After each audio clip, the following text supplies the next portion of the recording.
Bienvenidos a otra presentación de la Cumbre de Bienestar Integral de la Vida Integral. Hoy tenemos con nosotros al maestro Doshin Michael Nelson, maestro Zen. Doshin comenzó a estudiar el Zen a finales de los años 60, pero sin la guía de un buen maestro se sentía confundido y desanimado por estas enseñanzas. Empezó a estudiar además, paralelamente en serio, otras prácticas meditativas y artes marciales, que eran difíciles, pero que eran menos oscuras que el Zen.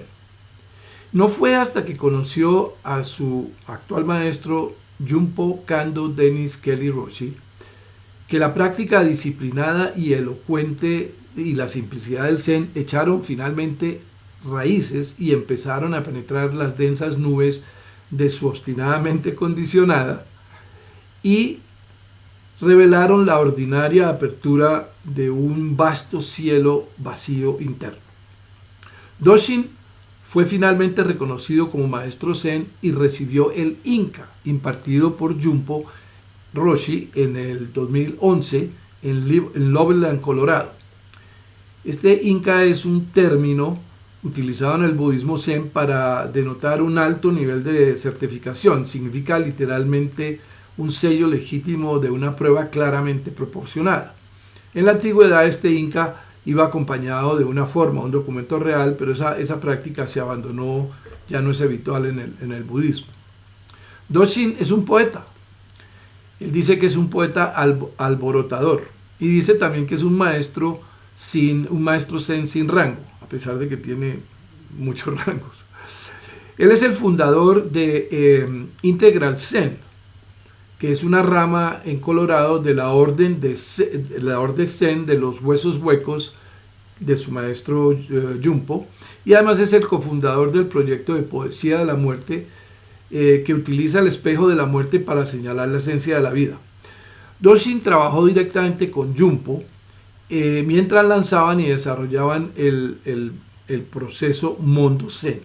El proceso Mondo Zen es una destilación del sistema de los Koans, del budismo japonés, del Zen tradicional, y de estos 14 Koans los han actualizado para la mente moderna del siglo XXI. Incluyen instrucciones de señalamiento, encarnación consciente, apropiación radical, madurez emocional, y es una forma de llevar este proceso a tu vida. Él ha recibido formación completa en este proceso Mondo Zen y está adecuadamente capacitado para la práctica, que es increíblemente transformadora. Para aclarar, un koan es en el tradicional Zen una afirmación o una pregunta paradójica o sucinta utilizada para precisamente generar estados meditativos en los novicios. Por ejemplo, un koan muy famoso es: ¿cuál es el sonido de una mano aplaudiendo? O ¿cuál era tu cara antes de que tus padres nacieran? Son preguntas que al reflexionarlas te llevan a un espacio que está fuera de la lógica e inducen estados meditativos. Entonces, ellos han desarrollado este proceso Mondo Zen para nuestra mente moderna, y es un proceso muy poderoso que seguramente vamos a tener en nuestro canal. Doshin Michael Nelson es un Roshi, y en la escuela Rensai este es un término de respeto para alguien que ha completado los estudios de Koan y ha recibido el Inka de que hablamos antes. El término tiene una definición muy específica y se aplica solamente en el budismo Zen Rensai a muy pocos, quizá 50 o 80 personas tienen ese título dentro del Zen Rensai. Y es habitual, el uso habitual se le puede llamar Rado Roshi, y esto quiere decir un viejo gran maestro o un señor Roshi. Doshin Michael Nelson es también el abad o el director de la rama Zen Integral, y es el titular del linaje de la tradición de los huesos huecos, o sea, es el sucesor de JunPo. Doshin lo que hace es que él se llama Integral Zen o Zen Integral porque él superpone el mapa de la teoría integral de Wilber, que es un gran amigo de Doshin, junto con la comprensión que él tiene, pues es un estudiante de psicología y de Jung, él tiene una gran comprensión del sistema de la sombra, del sistema del trauma y de la teoría del apego, y estas tres cosas combinadas con la teoría integral, él las superpone sobre las enseñanzas Zen y ha creado una versión verdaderamente transformadora que se adapta muy bien a la complejidad de la mente occidental y a nuestro estilo de vida en este mundo caótico. Doshin ofrece retiros integrales de una semana en los Estados Unidos, en Gran Bretaña, en Europa, y está disponible para consulta y enseñanza a través de la Internet. Él es un maestro maravillosamente claro, perspicaz e inteligente, y ha dedicado la vida a la evolución del Dharma. Nosotros en la vida integral estamos muy impresionados con Doshin y con la tradición, y vamos a seguir profundizando en la práctica del ser integral, y los animamos a que sigan cualquier impulso que ustedes sientan por acercarse y conectar con él y o con nosotros para asistir a próximas entregas que hagamos a través de la vida integral de Doshin. Entonces, sin más, nuestra entrevista con Doshin Michael Nelson. Gracias. I would like to start with a poem that is just a beautiful poem. It's a beautiful expression of pure Zen wisdom. And Zen wisdom in Mahayana Buddhism and Second Turning Buddhism, the 8 consciousnesses, which are a complete map of mind that the Buddha presented in the Lankavatara Sutra many years after the Buddha was gone. This sutra appeared. It is the only map of the mind that the Buddha allegedly provided. And the process of awakening it's the process of transmuting lead into gold, these 8 consciousnesses into noble wisdom, which is awakened mind, Zen mind. So this poem is a beautiful expression of awakened mind, of Zen mind, of awareness of awareness. And it's quite different than some Buddhist teachings, which have more to do with sila practices, to becoming a better person, in increasing the morality, the purity of the morality. And I think for people that are familiar with Integral, it is really important to realize that there are 2 processes going on. One we could loosely call spiritual, becoming a more spiritual person. This is a relative process of self-improvement, of many different things we can do to become a better person. This is the relative self. This is the little mind, the left brain, that focusing attention, the discriminating mind, what I'm coming to call little mind, the left brain functions of mind, which are focusing attention and not open receptive awareness. That's the right brain mind. Western Europe went through a change that enabled the left brain to think it was the master of the universe. And the creation of science resulted from that left brain dominance. And with that, left brain thinking it was the master and not realizing it was the servant, many of the problems emerged that are byproducts of science and success of science. And the cultural, economic, social transformation of the whole world view that resulted from scientific method and the explosion of scientific knowledge. So let's return to this poem. And I just want to read a few pieces of this poem. Yeah, but before you continue, I'd like to rephrase or paraphrase what you said to see if I understood what you said, and maybe some of our listeners that listen to this for the first time. Please. So what I understand you say that in our lives, human beings, there are two different processes. One is what people do when they go to seminars and how to become a better person, have better relationships, have emotional balance, be a person that serves in the community, be a good person, a balanced person, a mature person. Mm-hmm. And what you're saying is that is important, but there is another process that Western culture is kind of ignoring in its main focus. We want to improve things, but even if we improve things at this level, we might not get the pearl that you're talking about, and that's another process. Yes. That is accurate? Correct. Okay. That is accurate. Let's make it even more simple. There is, in the Wilber-Combs lattice in integral theory, is a beautiful articulation of exactly what you just said. There's a vertical process of evolving on the Wilber-Combs lattice. This is evolving through stages of evolutionary growth of consciousness, where you become more complex and more complex ego structures, and you become more moral and more loving as the increasing complexity continues.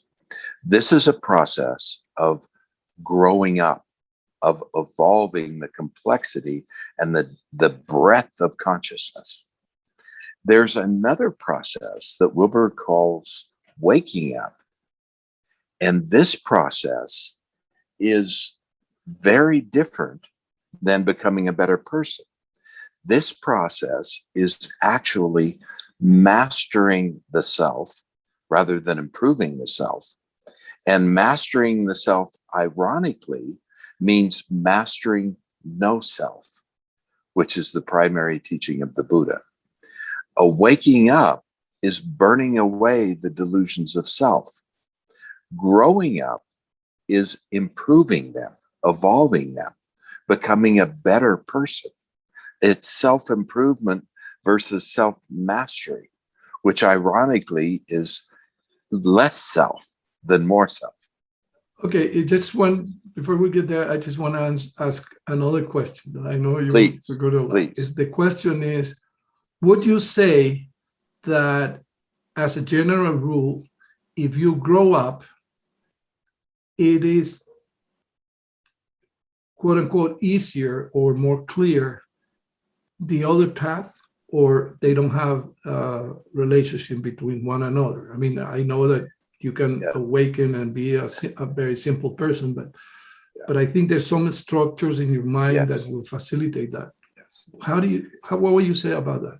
I would say that it's really difficult to realize for yourself that these two different processes, evolving a healthier self, growing a healthy self, and awakening, which is lessening my selfishness. These two processes, of course, are related. If you do one thing in the becoming a better person, it has an impact on becoming less selfish. There's a relationship between these two processes, but the processes themselves occur completely independently. They're not dependent on one another. I can be really evolved and not awake at all.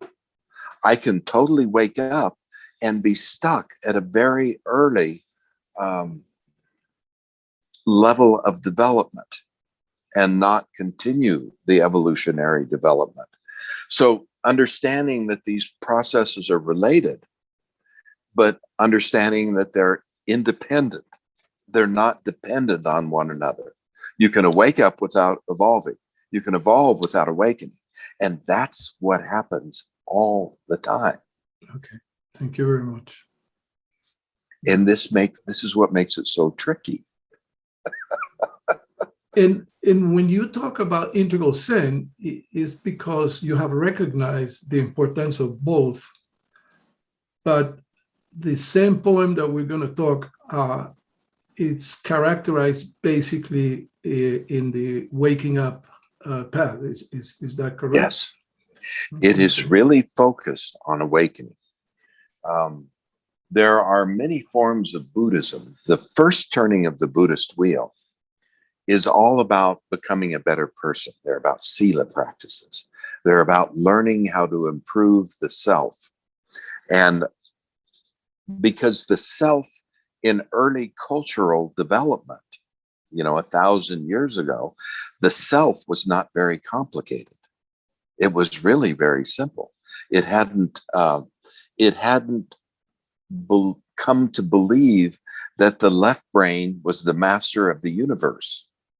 It had more understanding that, oh my, there's much more than just rational thinking. There's the heart. There's the openness of the heart. There's a heart connection.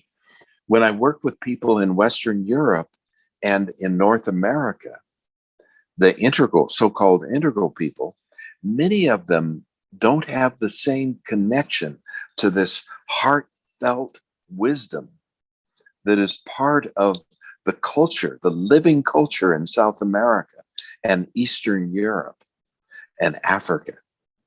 It's a very different orientation towards reality.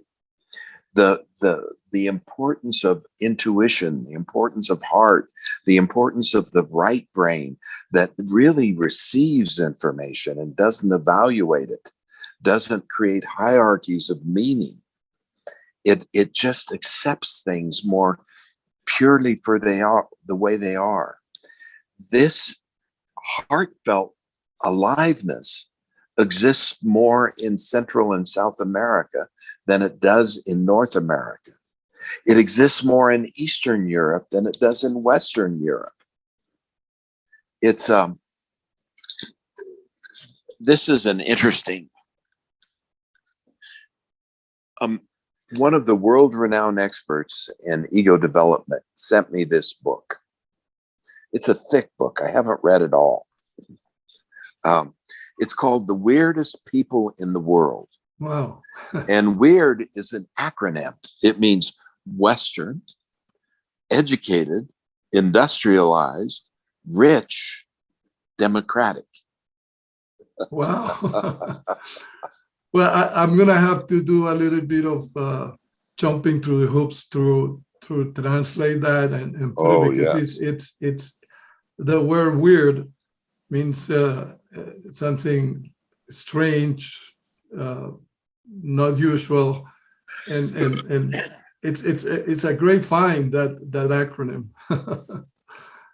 I wanted to use this acronym, and one of the main things that they're exposing in this book, they're saying that the whole industrialized sociocultural system emerged in a culture that was not the most advanced culture. It emerged out of medieval Europe, Western Europe, northern Western Europe. And they're saying, their thesis is, the conditions that enabled science to arise in this backward culture, rather than in the Incas or in the Chinese or some of the more advanced cultures in the world, the conditions that arose there when Protestantism emerged in opposition to Catholicism, there was a huge shift that went on. Martin Luther wanted to empower the average man to establish his own relationship with God and not rely on the church. Mhm. So the plan, the strategic plan that emerged in Prussia and Northern Europe to accomplish this was free education. Teach everybody to read. And one other thing that came with that was this notion of progress. This progress grew into industrialization, and this focus on free education and literacy created the conditions for the left brain, the thinking mind, the dualistic, discriminating mind to flourish, and the conditions for the emergence of science were present. And this culture that was really a backward culture in Western Europe in many ways became Western educated, industrialized, rich, democratic. And then the battle between capitalism, which is where this evolved into, Western capitalism, and socialism, which is in opposition to capitalism, the individual rights versus the collective rights. Things began to polarize on the fault lines of the four quadrants. And this polarization emerged as the Second World War, the communists against the Nazis. A very conservative government against a very liberal government. And it's still a polarization that is alive, that I'm pointing to, that the weird people tend to be godless. They're rescuing all beings. They're, in one sense, an antichrist. And the people that are heart and are not weird, that have a little openness in the right brain, bowing to the master, rather than thinking arrogantly that I'm the master, bowing to the master, to the brain that is open and not closed. So this is a real long-winded way of explaining the conditions that led to the explosion of scientific knowledge, but at the expense of heart and spirit and awakening. Yeah. I just want to repeat that because I think it's important that in general, most of us are so immersed in our culture and developments and technology that for some reason we think that's it. That's all it exists. And the more we get into that, the less the heart, the spontaneity, the creativity, the love. And what you're saying is that we Latin people have more space in that, and that you can appeal to that because most of the other Western cultures are completely immersed in that. And this tendency of Latin America to try to emulate the North, it's something that we, in a way, have to try to stop. It won't turn out well. It won't turn out well, as we were saying. With You're emanating the worst qualities of the North, exactly. And you're ignoring the best, most alive and human qualities of the South. Yeah.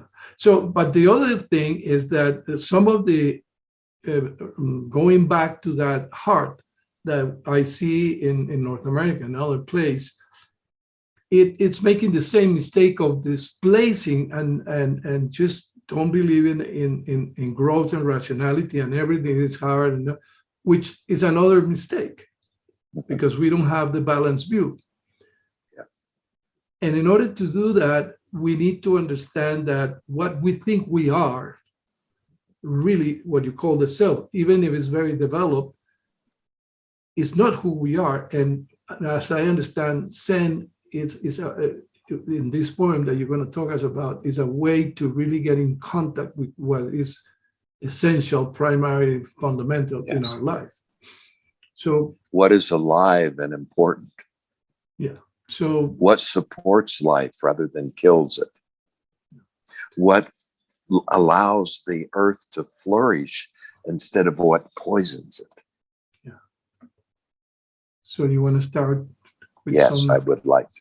some of the So I'm lines? going to just read small pieces and then reflect on them. And we won't do the whole poem because I could study this poem for at least 1,000 lifetimes if there are lifetimes. I could certainly spend the rest of my life doing nothing but teaching the noble wisdom that's so beautifully transmitted by this poem. Well, we are very fortunate to have a direct Roshi tell us a little bit about this. Faith in Mind is the title. In Chinese, it's Sin Sin Ming. The third patriarch wrote this poem in Chinese Chan. This would have been 600 CE, 600 years after Christ, when Mahayana Buddhism began to emerge in China. Hinayana Buddhism, first turning of the Buddhist wheel, was already well established. In fact, there was a Chinese king when Bodhidharma came, about 400 CE. This third, or it may have even been 500, there's a lot of controversy over the exact dates. But this poem is attributed to the third Chan master after Bodhidharma. His name was Seng Khan. This translation is by a Chan master who died about 15 years ago. He was just an incredibly profound Zen teacher, Chan teacher. His name is Shen Yen. The supreme way is not difficult if only you do not pick and choose. Neither love nor hate, and you will clearly understand. Be off by a hair, just a hair, and you are as far from it as heaven from earth. If you want the way to appear, be neither for nor against. For and against opposing each other. This is the mind's disease. Without recognizing the mysterious principle, it is useless to practice quietude. So that's one tiny piece of the first page of this poem. I see what you say. Yeah, you can spend hours in this.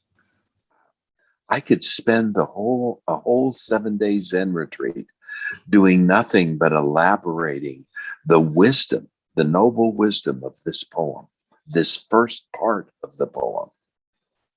And that's what we're going to do next week at our first in-person Zen retreat. Yeah, great. So the supreme way is another way of saying God, Brahman, Allah.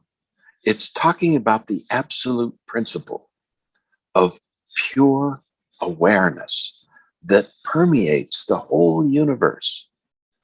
Everything, every atom is looking for another atom to make a perfect molecule. The atoms are alive and they're intelligent. They know when they find the perfect atom and they bond quite naturally. And, the laws of chemistry are exactly a reflection of this intelligence. That's no news to any first world shaman. They know that everything is interconnected, interpenetrating. There's one universe, and they're not separate from it. The whole myth of Adam and Eve is the birth of the knowledge of good and evil. A first world shaman isn't aware, has no knowledge of good and evil. They haven't separated from nature. They're still an intricate part of nature. There's no separation yet. And The evolution to where the self emerges is that birth in discriminating mind, the left mind that can focus its attention, that's connected to the tools, that can really figure things out and see the difference between hunting and gathering and growing food, domesticating food and animals.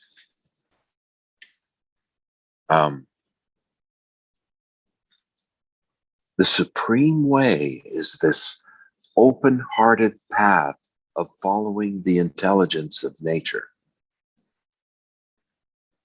If only you do not pick and choose. If I am in alignment, if I'm walking the path of nature and my ego hasn't decided that I'm smarter than God, separated from the intelligence of nature, then I'm not picking and choosing. When I need to, when a wolf comes, I'll run or fight.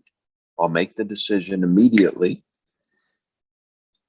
The minute I try to understand, I love wolves or hate wolves, I stop understanding. I'm picking and choosing. I'm no longer one with nature. Now I have my own independent opinion, my own truth. That's not the same truth as the truth of nature. I have my own thoughts and values, and I'm filtering things out of my experience, and I'm projecting other things in. This removing the picking and choosing, the loving and hating, the mind's disease, which is for and against, biases for and against, at war with each other, opposing each other. This is the mind's disease. It is also the discriminating mind that made it possible for the conditions to evolve that gave birth to scientific knowledge and integral theory, and many other things that are boons in the positive way and are plagues in the negative way. You know, out of science, medicine evolved, Western medicine, vaccines, ability to control diseases. But also what emerged is disrespect for nature, disrespect for the natural laws. So if we can understand that we have two incredible minds, we have the mind that picks and chooses, and we have the mind that is walking the path of the supreme way, the Tao, the way of uniting with gods, with all the gods. If we understand that we have these two minds and we can learn to use them appropriately until these two different minds with different moral values, different opinions, unite into one mind that has let go of all its prejudices and preferences, all the loving and hating, all the grasping and fighting against, all the picking and choosing. If these two minds unite in one holon, this can't happen in the culture because the culture has no dominant monad. Only individuals have dominant monads. Let me stop you there for a second, because some people might not understand what you mean by dominant monad. Please stop me anytime, Jose. No, I'm saying that some people want to understand what you mean by dominant monad. You and I are human beings. We are independent holons. We each have a sense of willpower, agency, and ability to think. We each have a conscience. We each have a a belief system of what's right and what's wrong, what's good and what's bad. And it's like if I decide to walk out a door, every part of my body walks out the door. Without radical surgery, I can't leave my hand in the room. And if there's a whole group of us, a collective, an integral gathering, you can walk out the door. I can walk out the door, and you don't have to. So this means that you and I have dominant monads. We make decisions. A group doesn't have a dominant monad. If the dominant monad walks out the door, which is your thinking mind, your discriminating mind, if the dominant monad walks out the door, every part of that holon walks out the door. It's one holon, and it has a willpower. It has an ability to receive information. It's sentient. It has a conscience. It has an ability to decide things. A group has no dominant monad. The best a group has is a dominant mode of communication. It has a agreement. It has a social belief system that everybody or most everybody shares. I could share 90% of the belief system of a group, and 10% I don't share. So when we get to this issue that I don't agree with them, I'll walk out the door.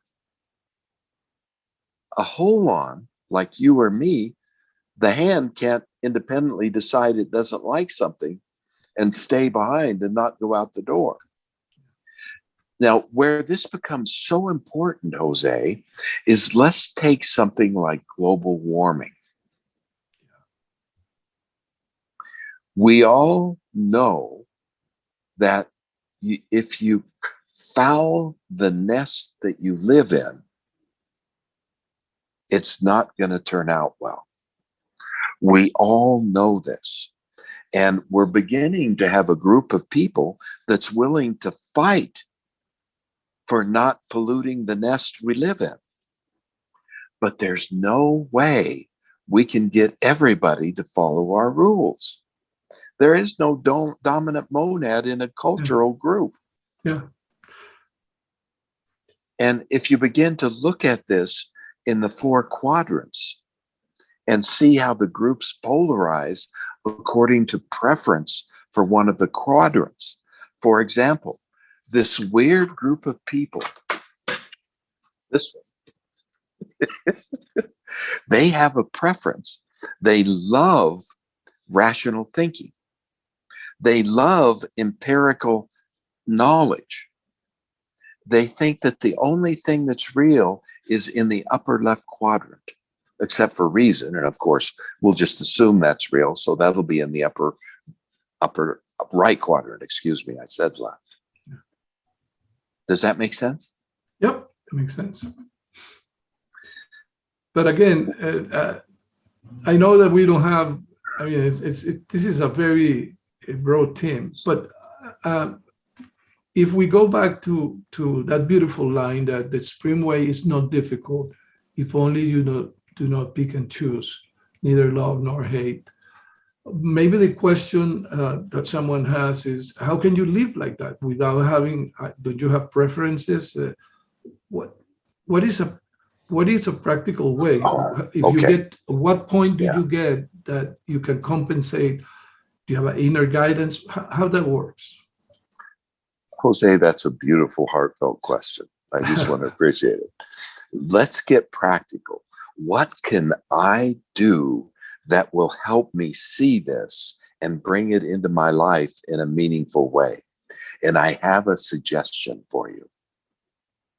It's the difference between a pure intention and an agenda. An agenda can be personal. I have an agenda. I want to get rich. It can be collective. We want to save the world. We want to save all the victims of anything in the world. That's a collective agenda. It can be hidden or not hidden. I can see that I have an agenda, or it may be a hidden agenda that I'm unconscious of that I would call a shadow. Do you have any hidden agendas? I have lots of them. Yeah. The only problem is I can't see them. I have to ask my wife, do you smell any hidden agendas? And she'll say, oh yeah, right here. And I'll say, shit. She knows me so well. She knows where the parts of me that I can't see are, because she has to live with them. Now, she can't see her parts that she can't see, her hidden agendas, and I can see them clearly. You know, is it any different for you and your beloved? No. So what you're saying is that we don't necessarily see some of the things that are moving us, while other people, if they're developed and they have some training, they can see it. Or they are so close to us that they have to suffer because we don't see them. All of that is true. Yeah. All of that is true. But rather than going into the intricacies of the whole spectrum of shadows, which is too complicated a conversation for this short period of time, and we don't want to put people to sleep, let's lead it very simple.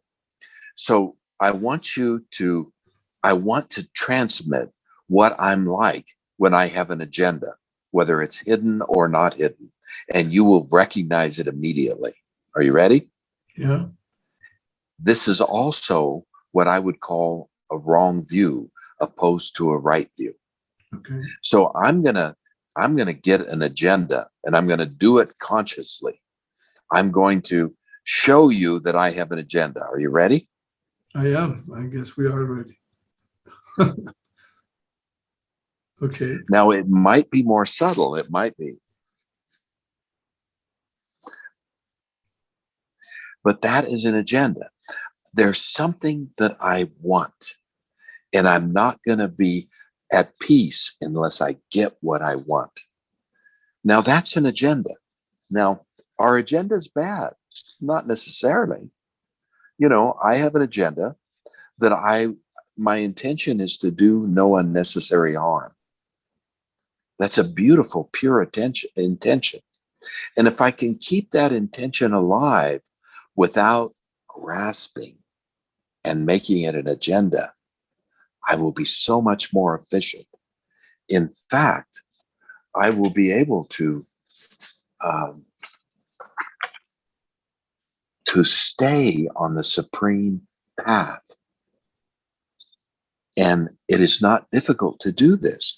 All I have to do is keep my pure intentions of helping people from turning into rigid agendas of controlling or manipulating people for my agenda. This is so simple. Every heart can feel this.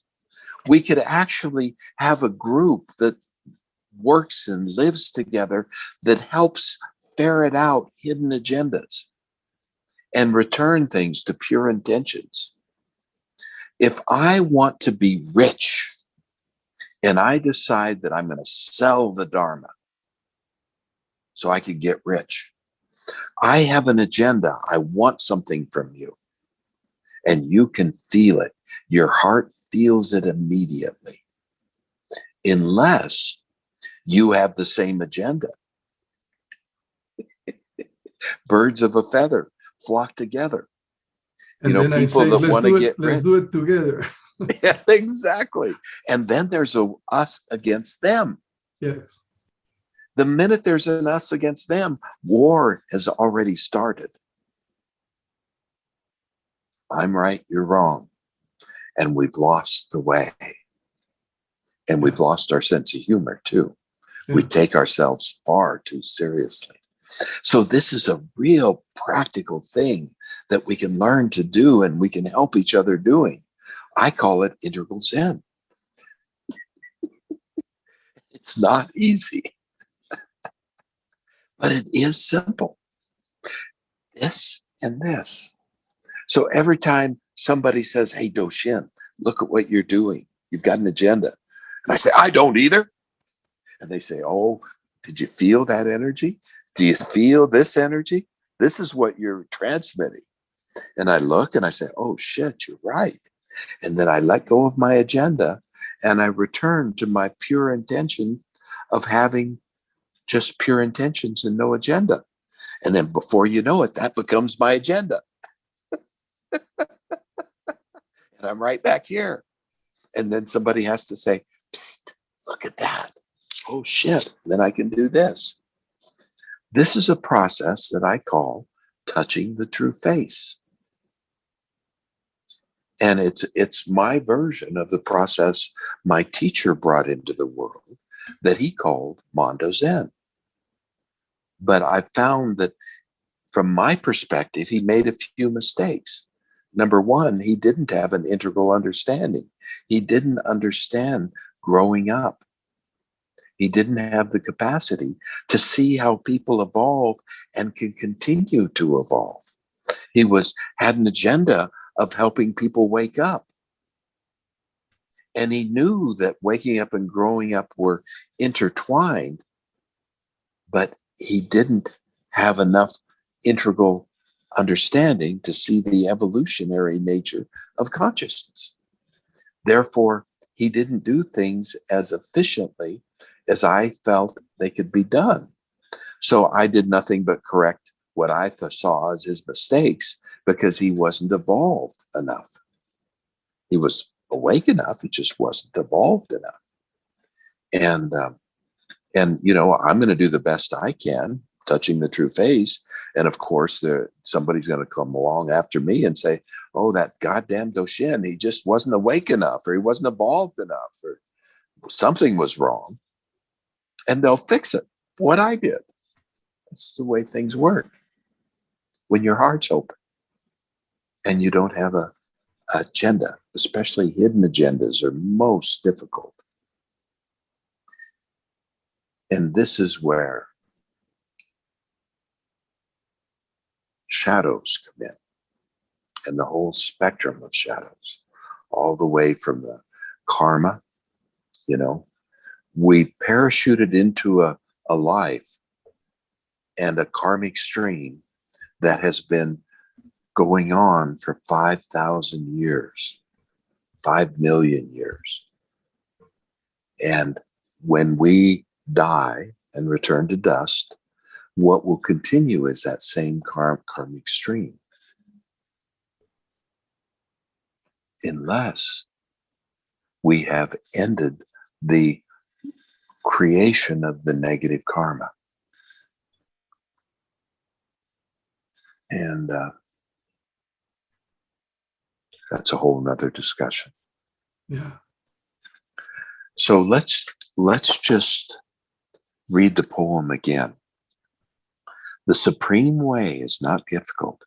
The path to awakening, to complete awakening, is not difficult. If only you don't pick and choose.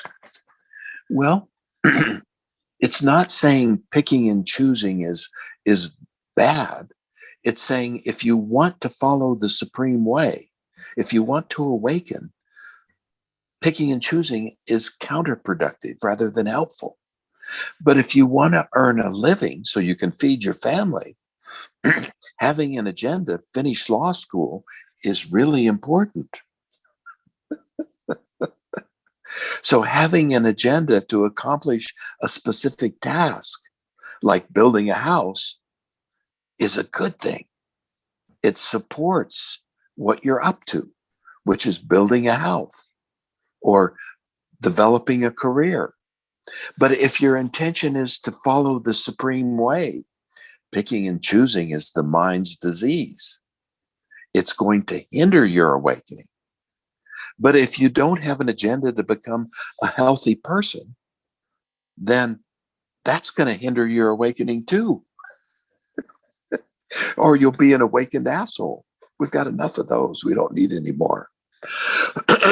It's important to have an agenda to become a better person.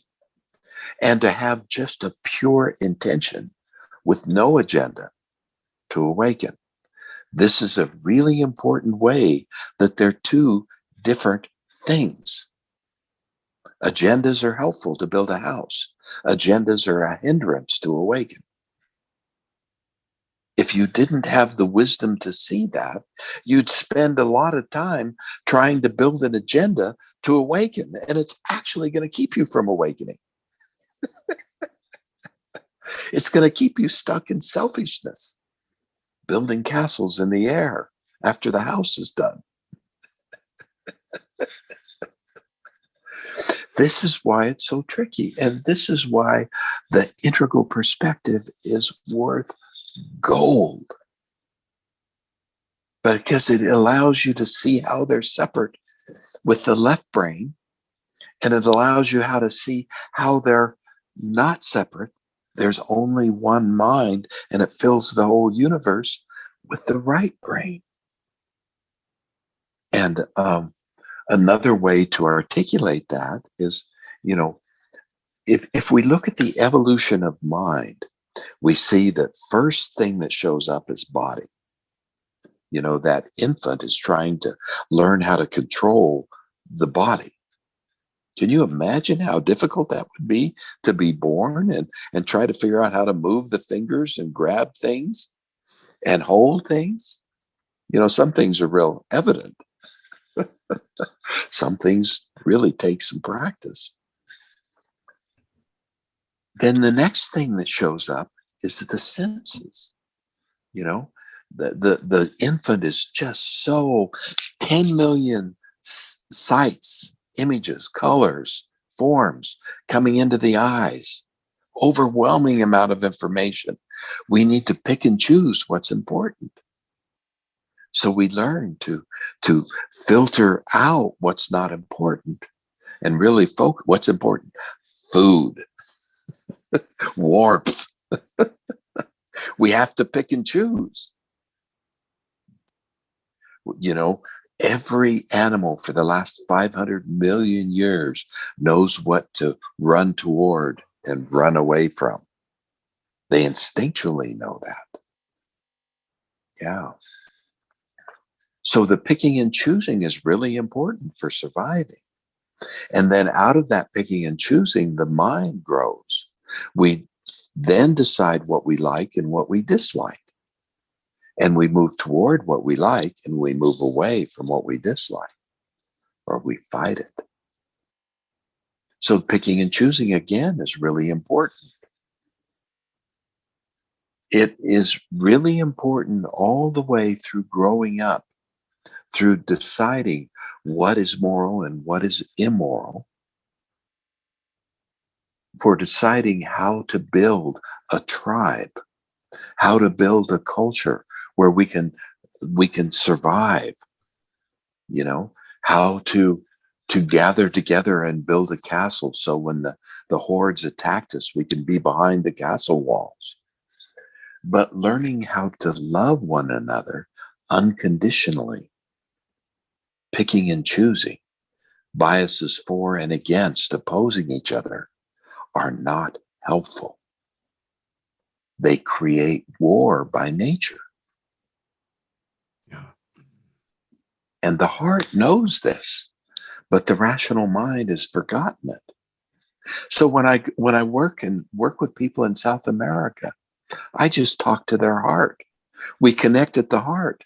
And I don't have the same problem I do in North America, where their hearts are closed and their minds are thinking everything has to be logical, or they have to feel good. They filter out everything that makes them feel bad. And they only are addicted to everything that makes them feel good. This is not an open heart. This is a closed heart. And they can't see that their heart's closed. So the South Americans see the prosperity in the North America, and they want it, of course. But if they sacrifice their heart and their soul, they will get something very different and very poisonous. And that's kind of what we see happening. They will have a bad bargain. Yes. Yeah. They will have cut a deal with the devil, metaphorically. So we're getting to the end of our time. We have probably 10, 12 more minutes. And the whole thing about finding something inside, the Buddha taught meditation. And I understand that that's the important practice. And I think that the best way would be if you honor us with a guided meditation that will put in touch with that. And maybe after that, we can, come in for a couple of minutes and end the session. Yes. So if All you right. would like, I would translate as you do the instructions. We've done it before, and you told me that you trust that I can do that, and I'm very honored for that. Because I trust your heart, Jose. Thank you. I trust the purity of your intention. And I also trust that you're human, just like I am, and you'll make some mistakes. And I also Yes. trust that when, just like me, when I point to your mistakes, you'll consider them and you'll curiously look at them, just like I will, and see, are you right? And if you see that I am right, as if I see you are right, I will change, I will adapt. And I trust you to do the same. Yes. It's always been. Yes. It's been my experience. So I'd like everybody to sit down, assume a meditative position, which allows your hips to pivot a little bit, thrust your chest forward. Siéntense y pónganse en una posición cómoda, pongan su espalda recta y sus asentaderas hacia adelante.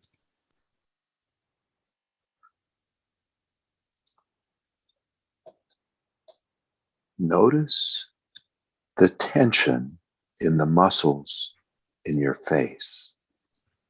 Y dense cuenta de la tensión de los músculos en su cara. Allow your mind to focus the attention on the tension in the muscles around the eyes. Y permítele a tu mente poner la atención en la tensión de los músculos alrededor de tus ojos. Then set an intention to relax the muscles around your eyes. Y entonces crea la intención de relajar los músculos alrededor de tus ojos. On the in-breath, notice the tension, and on the out-breath, relax. En la inhalación, nota la tensión y en la exhalación, relaja los músculos. Take several breaths, each breath noticing the tension in your muscles around your eyes and relaxing the tension with the out-breath. Respira varias veces ahora y en la inhalación, date cuenta de la tensión alrededor de tus ojos y en la exhalación, relaja esa tensión.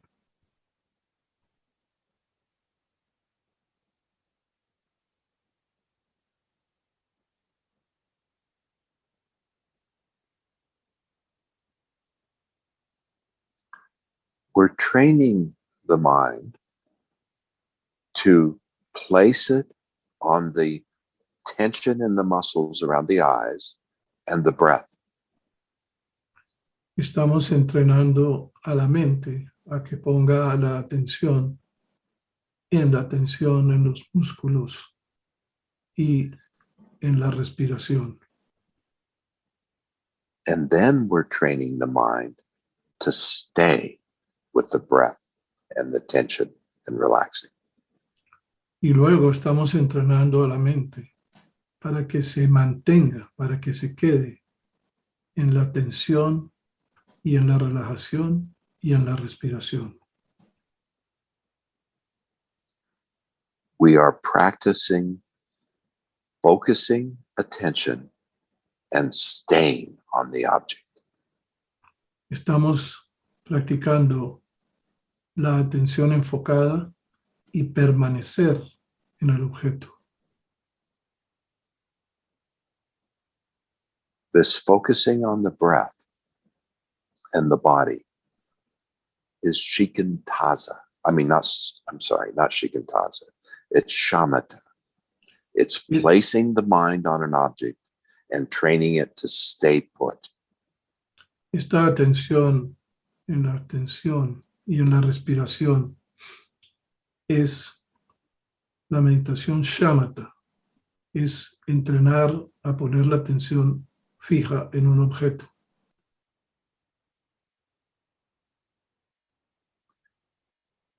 In Zen, this is considered to be preparation to meditate, not meditation yet. En el Zen, esto se considera una preparación para meditar, no la meditación en sí misma todavía.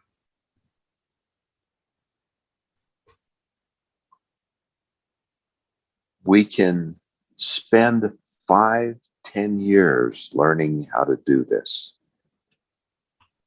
Y podemos durar unos 5 a 10 años aprendiendo esta característica, esta habilidad. Focusing attention and keeping attention on the object. Enfocando la atención y manteniendo la atención en el objeto.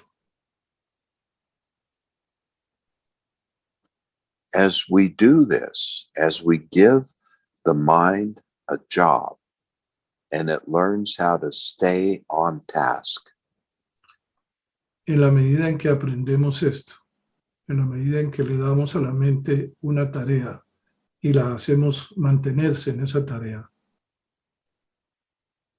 the mind becomes still and more still and more still. la mente se va calmando y más calmando y más calmando.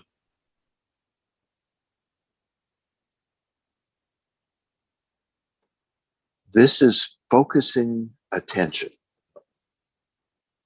Esto es enfocar la atención. Next, I want to practice opening awareness.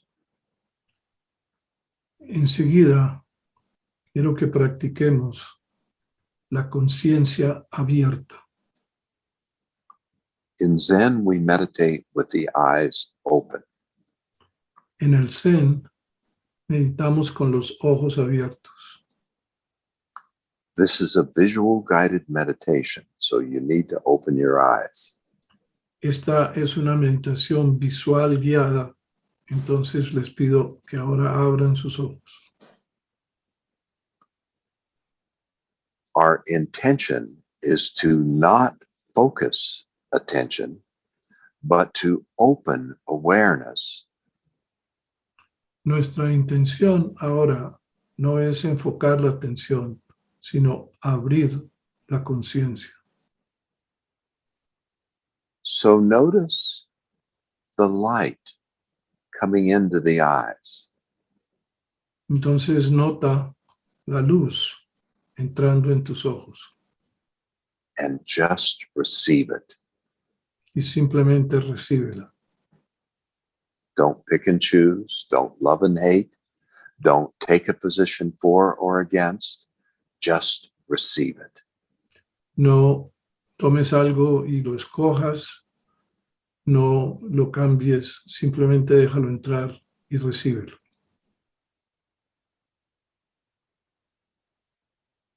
There's light coming in through the eyes. There's shapes coming in through the eyes. There's images coming in through the eyes. Hay luz que entra en tus ojos, hay formas que entran en tus ojos, hay imágenes que entran en tus ojos. Receive everything. Recibe todo. Do not filter anything out. No filtres nada. Don't add anything in to your visual field. No le agregues nada a tu campo visual. Go beyond thinking and feeling. Ve más allá de sentir y pensar. Trying not to think generates more thought. Tratar de no pensar solo genera más pensamientos. Trying not to feel generates more feeling. Tratar de no sentir genera más sentimientos, más sensaciones. Empty the mind of all thoughts. Vacía la mente de todo pensamiento. Allow the heart to be completely at peace. Permite que tu corazón esté completamente en paz. And allow every muscle in the body to relax. Y permite que cada músculo de tu cuerpo se relaje. If you can do this in this moment, you are perfectly awake. Si puedes hacer esto en este momento, estás perfectamente despierto. And the moment you start picking and choosing, thinking, liking and disliking, or tensing the muscles, especially the ones around the eyes, in this moment, you are as far from awake as heaven from earth. Y en el momento que empieces a escoger o querer cosas, pensar o tener ideas, estás tan lejos de despierto como el infierno. Do you want to repeat that slower? Because I want to, in part. Yes. So the awakened mind neither picks nor chooses, neither loves nor hates. La mente despierta ni escoge, ni selecciona, ni ama, ni odia. The moment I show up, En el momento en que yo me aparezco, I start picking and choosing, loving and hating. Empiezo a escoger y a seleccionar, a amar o a odiar. And I am as far from awakened mind as heaven from earth. Y estoy tan lejos de la mente despierta como el cielo del infierno. This profound absolute silence Este profundo y absoluto silencio is not the absence of sound. no es la ausencia de sonido. It's the absence of me.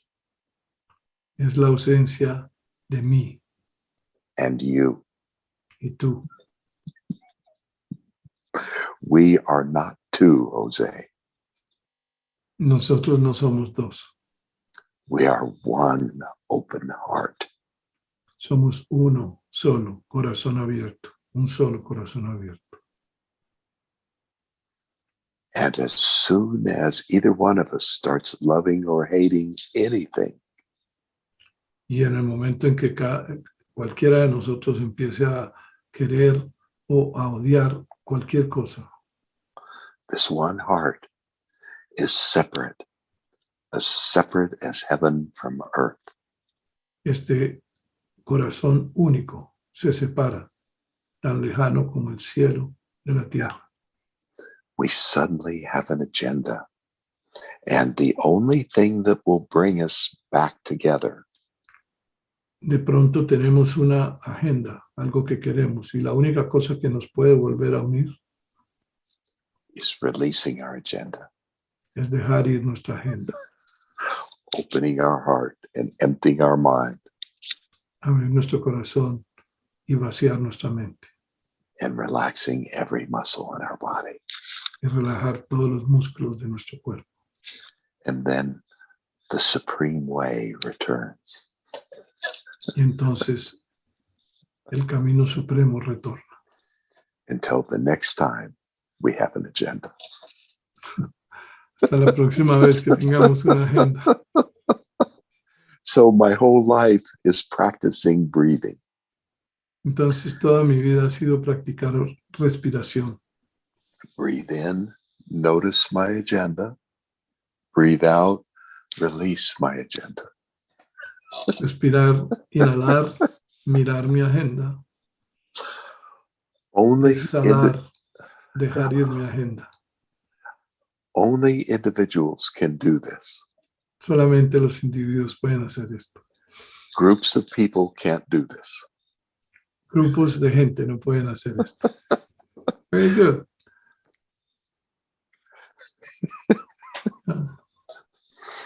I love you, Jose. Oh, Doshin, we are so grateful to you. Thank you very much for your time. My pleasure. We'll look. We're gonna look how to facilitate that.